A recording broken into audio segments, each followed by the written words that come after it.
après la crise, comme les banques ont été des courroies de transmission essentielles et très fortes de la crise, il y a beaucoup de régulations qui ont été apportées sur les Plus banques. de capital, Plus de capital, moins de liquidité. risques, plus de liquidité.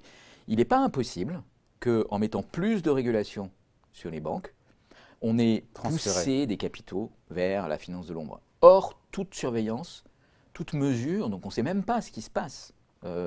Et là, on crée une zone de fragilité qui finalement est peut-être encore un peu plus grande que celle qu'il y avait avant. Donc c'est un effet paradoxal. On a voulu renforcer la sécurité et on a poussé les capitaux dans la zone où ils sont encore moins Donc c'est une régulés. bombe en puissance. J'aime pas. C'est un peu un mot un peu. On aime toujours se faire peur, donc dire voilà, là il y a des bombes en puissance, etc.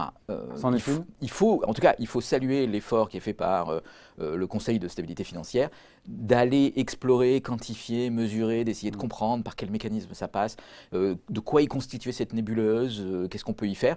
Il y a un élément dont on n'a pas parlé dans cette nébuleuse, il y a non seulement un risque pour la stabilité financière, mais il y a aussi une question d'évaporation fiscale. Parce que derrière tout ça, il y a aussi l'optimisation de la fiscalité du capital, des bénéfices, etc. À ceci près qu'il ne faut pas aller dans des contrées très lointaines pour voir où se trouve le shadow banking, puisqu'on apprend justement que les champions de la finance de l'ombre et des acteurs bancaires non régulés se trouvent en Europe. Ah oui. En Europe, le tiers du shadow banking se trouve en Europe.